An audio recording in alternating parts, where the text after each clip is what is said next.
Hello viewers, welcome back to our channel. మనకి మరొక 4 జిల్లాలలో మెడికల్‌కి సంబంధించినటువంటి ఉద్యోగాలకి నోటిఫికేషన్ అయితే రిలీజ్ కావడం జరిగింది. నేను మొత్తం కూడా వివరిస్తా, ఏ టు జెడ్ స్టార్టింగ్ నుంచి ఎండింగ్ వరకి. ఎవరు కూడా వీడియోని అయితే స్కిప్ చేయకుండా అయితే చూడండి. సో, మనకి ఇక్కడ చూసినట్టయితే చూడండి, మనం ఒకసారి ఉద్యోగాల ఖాళీలను చూద్దాం ఒకసారి.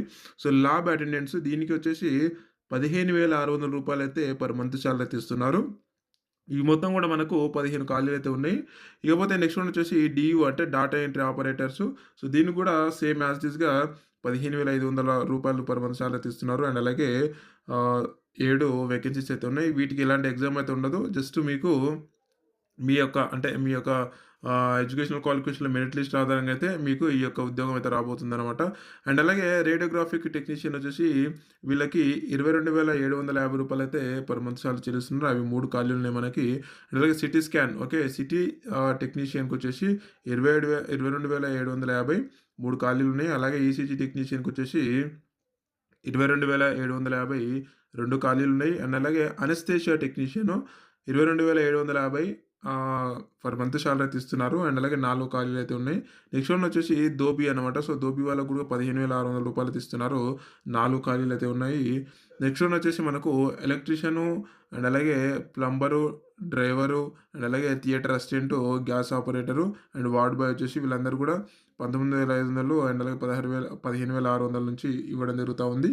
సో, ఈ విధంగా అయితే మన ఖాళీలు ఉన్నాయన్నమాట. అందులో ఒకటొకటి అండ్ అలాగే 2, 4 ఈ విధంగా అయితే ఉన్నాయి. ఇకపోతే మరి అప్లికేషన్ చేసుకునే విధానం ఏ విధంగా ఉండాలి?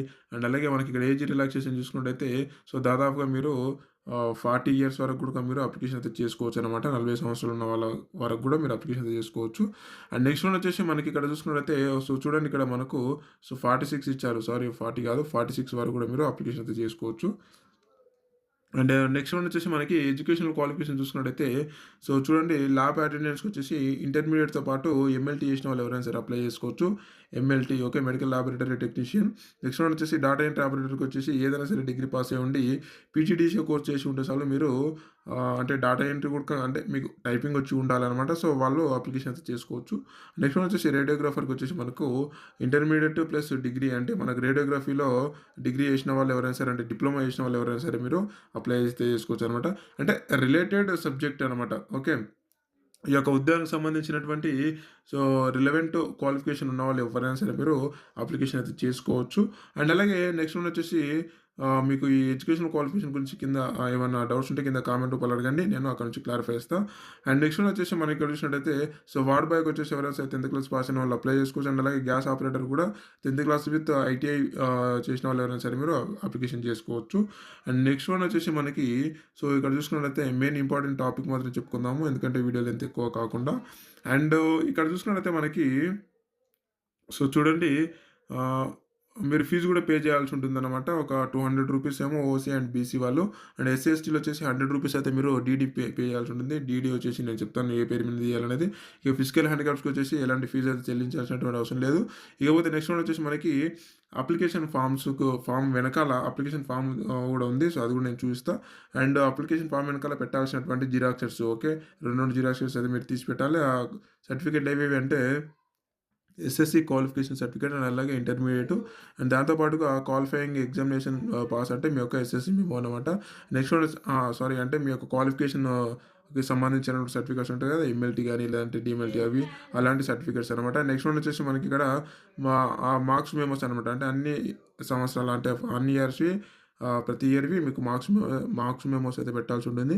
నెక్స్ట్ వన్ వచ్చేసి రిజిస్ట్రేషన్ సర్టిఫికేట్ అనమాట. మీ పారామెడికల్‌కి సంబంధించినటువంటి registration certificate and latest community certificate అంటే క్యాస్ట్ సర్టిఫికేటు అండ్ అలాగే ఫస్ట్ క్లాస్ నుంచి 10థ్ క్లాస్ వరకి మీ యొక్క బోనాఫైడ్స్ అనమాట. అండ్ బోనాఫైడ్స్ అయితే మీరు పెట్టాల్సి ఉంటుంది. దాంతో పాటుగా మీరు ఫిజికల్ హ్యాండిక్యాప్స్ అయితే సదరన్ సర్టిఫికేటు అండ్ అలాగే ఎక్స్ సర్వీస్‌మెన్ ఎవరైనా ఉంటే వాళ్ళ యొక్క ఎక్స్ సర్వీస్‌మెన్ సర్టిఫికేట్ అండ్ అలాగే ఒక ఫోటోగ్రఫీ మీ యొక్క అప్లికేషన్ ఫామ్‌కి అయితే పెట్టాలి. పాస్‌పోర్ట్ సైజ్ ఫోటో అండ్ అలాగే ఎక్స్‌పీరియన్స్ సర్టిఫికేటు ఇక్కడ పెట్టాల్సి ఉంటుందనమాట. ఎక్స్‌పీరియన్స్ ఉంటేనే, లేకపోతే అవసరం లేదనమాట. ఇక రిజిస్ట్రేషన్ సర్టిఫికేటు అండ్ అలాగే మీరు డీడీ పే చేశారు కదా! ఆ డీడీ పే చేసినటువంటి ఆ యొక్క డీడీ కూడా మీరు దీనికి అటాచ్ చేసి పెట్టాలి. అండ్ నెక్స్ట్ వన్ వచ్చేసి మనకి ఇక్కడ చూసుకున్నట్టయితే సో, చూడండి మనకి అప్లికేషన్ చేసుకోవడానికి లాస్ట్ డేట్ వచ్చేసి మనకి అంటే స్టార్టింగ్ డేట్ వచ్చేసి మనకి 18 తారీఖు నుంచి 20 తారీఖు వరకైతే మనకు ఒక 3 రోజులైతే మనకు అవకాశం అయితే ఇవ్వడం జరిగిందనమాట. అండ్ ఇక్కడ చూసుకున్నట్లయితే మనకి 28 తారీఖు రోజు మన స్క్రూటినీ అయితే జరుగుతుంది. అంటే మీరు పెట్టినటువంటి ఏదైతే సర్టిఫికేట్స్ ఉన్నాయో అవన్నీ కూడా వాళ్ళు వెరిఫై చేసి 30 తారీఖున మనకొక లిస్ట్ అయితే ఏస్తారు. Provisional list. ఆ ప్రొవిజనల్ లిస్ట్‌లో మీరు ఏమేమి ఇయ్యలేదు, ఏమేమి ఇచ్చారన్నది మొత్తం కూడా అక్కడ వివరిస్తారు. రిమార్క్ అయితే రాస్తారు. ఒకవేళ ఇవ్వని వాళ్ళుంటే ఎంబడే మీరు రెస్పాన్స్ అవ్వచ్చనమాట. ఆ యొక్క మెరిట్ లిస్ట్‌ని అంటే ఆ ప్రొవిజనల్ లిస్ట్‌ని తీసుకొని, దాని తర్వాత మీరు ఫైనల్ లిస్ట్ అయితే 1 తారీఖైతే వేయడం జరుగుతా ఉంటది. పదో నెల 1 తారీఖున. సో, ఆ ఫైనల్ లిస్ట్‌లో ఎవరైతే పేరొస్తాయో వాళ్ళందరూ గూడా 2 తారీఖున మీకు కౌన్సెలింగ్ అయితే ఉంటుంది. 2 తారీఖున డైరెక్ట్‌గా మిమ్మల్ని జాయిన్ చేసుకోవడం అయితే జరుగుతా ఉంటదనమాట.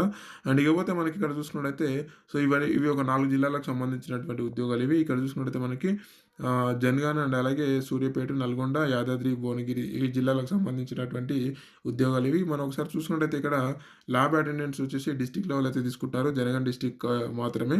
అలాగే డేటా ఎంట్రీ ఆపరేటర్ వచ్చేసి జనగాం డిస్ట్రిక్ట్ మాత్రమే. ఇకపోతే రేడియోగ్రాఫిక్ టెక్నీషియన్ వచ్చేసి జోనల్ వైస్‌గా తీసుకుంటున్నారు. అంటే జనగాన, సూర్యాపేట, నల్గొండ, యాదాద్రి ఈ అన్ని జిల్లాలకు సంబంధించి ఈ యొక్క రేడియోగ్రాఫర్ టెక్నీషియన్ గాని అండ్ అలాగే సిటీ టెక్నీషియన్, ఈసీజీ టెక్నీషియన్ ఇవన్నీ కూడా మనకు జోనల్ వైస్‌గా అయితే వాళ్ళు తీసుకుంటున్నారు. ఇక దోబీ ఒకటి వచ్చేసి మనకి డిస్ట్రిక్ట్ వైస్ అంటే ఓన్లీ జనగాం డిస్ట్రిక్ట్ మాత్రమే తీసుకోవడం జరుగుతా ఉంది. ఇక మిగతావన్నీ కూడా జోనల్ వైస్‌గా అయితే తీసుకోవడం జరుగుతా ఉంది. ఇక్కడ చూసినట్టయితే theatre assistant, gas operator and అలాగే వార్డ్ బాయ్ ఇవి మాత్రమే డిస్ట్రిక్ట్ వైస్‌గా అయితే తీసుకోవడం జరుగుతుంది. ఇంక మిగతావన్నీ కూడా జోనల్ వైస్ అంటే 4 జిల్లాలకు సంబంధించినటువంటి వ్యక్తులు ఎవరైనా సరే మీరు అప్లికేషన్ చేసుకోవచ్చనమాట. మీరు మరి అప్లికేషన్ చేసుకోవాలంటే మనకు అప్లికేషన్ ఫామ్ వచ్చేసి ఈ వీడియో కింద నేను లింక్ పెట్టిన లింక్‌పై క్లిక్ చేస్తే మనకు అప్లికేషన్ ఫామ్ అయితే డౌన్‌లోడ్ అవుతుంది. సో, ఇక్కడ చూసుకున్నట్లయితే మనకి ఇది అప్లికేషన్ ఫామ్ అనమాట. సో, మీరు ఏ ఉద్యోగానికైతే అప్లికేషన్ చేసుకుంటారో అక్కడ ఈ ఉద్యోగం పేరైతే ఇక్కడ రాయండి. ఇది ఆఫ్‌లైన్‌లోనే మీరు అప్లికేషన్ చేసుకోవాలనమాట. సో, ఆన్‌లైన్‌లో చేసుకోవాల్సినటువంటి అవసరం లేదు. అండ్ ఇక్కడ మీ యొక్క పేరు, మీ ఫాదర్ నేము, మీ డేట్ ఆఫ్ బర్త్, మీ జెండర్ మేల్ ఆర్ ఫీమేల్ ఇక్కడ మీ యొక్క పాస్‌పోర్ట్ సైజ్ ఫోటోనైతే మీరు ఇక్కడ పేస్ట్ చేయండి, అతికించండి. నెక్స్ట్ వన్ వచ్చేసి మీకు ఇక్కడ ఎస్సీ అన్నా, ఎస్టీనా లేదంటే ఓబీసీనా ఇక్కడైతే మీరు టిక్ చేయండి. దాని తర్వాత ఎక్స్ సర్వీస్‌మెన్ ఉంటే ఇక్కడ ఎస్ అని పెట్టండి. ఫిజికల్ హ్యాండిక్యాప్స్ ఉంటే ఇక్కడ టిక్ చేయండి. అండ్ లేకపోతే లీవ్ ఇట్ వదిలేసేయండి. అండ్ మీ యొక్క ఎడ్యుకేషనల్ క్వాలిఫికేషన్స్ అయితే ఇక్కడ రాయండి. టెక్నికల్ క్వాలిఫికేషన్స్ అండ్ అలాగే మీ యొక్క రిజిస్ట్రేషన్ నంబర్ అనమాట. So, council registration, paramedical registration certificate ఉంటది. ఆ నంబర్ అయితే రాయండి. అండ్ నెక్స్ట్ వన్ వచ్చేసి మీకు ఇక్కడ మీ యొక్క address, me mobile number and అలాగే మీ ఈమెయిల్ ఐడీ, ఈ ప్లేస్, డేట్ రాసేసి ఇక్కడ సిగ్నేచర్ చేసేసి ఈ యొక్క సర్టిఫికేట్ వెనకాల అంటే ఈ యొక్క అప్లికేషన్ ఫామ్ వెనకాల ఇంతకుముందు నేను చెప్పినటువంటి ఈ సర్టిఫికేట్లు అన్నీ కూడా మీరు జతపరిచి సో, మీరు ఎక్కడ తీసుకెళ్ళి ఇవ్వాలి అనంటే సో, ఇక్కడ చూడండి మనకి ఇక్కడ అడ్రస్ కూడా ఇవ్వడం జరిగింది. ఇక్కడ చూసినట్టయితే ఇక్కడ ఇచ్చినటువంటి ఏదైతే అడ్రస్ ఉందో సో, ఈ అడ్రస్‌కి మీరు ఇవ్వాల్సి ఉంటుందనమాట. జనగాం డీఎంహెచ్ఓ ఆఫీస్ దగ్గర మీరు మీ యొక్క అప్లికేషన్ ఫామ్‌నయితే ఇవ్వాల్సి ఉంటుంది. డీడీ గుడకంగా ఇక్కడ ఇచ్చినటువంటి ఏదైతే పేరుందో principal government medical college Jangaon పేరు మీదనైతే మీరు ఈ యొక్క డీడీనైతే మీరు తీసి అప్లికేషన్ ఫామ్ వెనకాల పెట్టేసి జనగన్ డీఎంహెచ్ఓ ఆఫీస్‌లో మీరు ఆఫ్‌లైన్ ద్వారానే ఇవ్వాల్సి ఉంటుందనమాట. గుర్తుపెట్టుకోండి. డేట్ వచ్చేసి మనకి 18-20 తారీఖు మధ్యలోనే ఇవ్వాల్సి ఉంటుంది. సో, ఓన్లీ 3 డేస్ మాత్రమే టైం ఇచ్చారు కాబట్టి, సో, మీకు సంబంధించినటువంటి ఈ క్వాలిఫికేషన్ సంబంధించినటువంటి ఎవరైతే ఉన్నారో వాళ్ళందరూ కూడా ఈ వీడియో అయితే షేర్ చేయండి. షేర్ చేసి అండ్ అలాగే మీకు ఏమైనా డౌట్స్ ఉంటే కింద కామెంట్ రూపంలో కూడా అడగండి. అక్కడ నుంచి కూడా నేను క్లారిఫై చేస్తాననమాట. సో, ఇదనమాట అండ్ మరొక నోటిఫికేషన్‌లో మళ్ళీ కలుద్దాం. Thank you very much.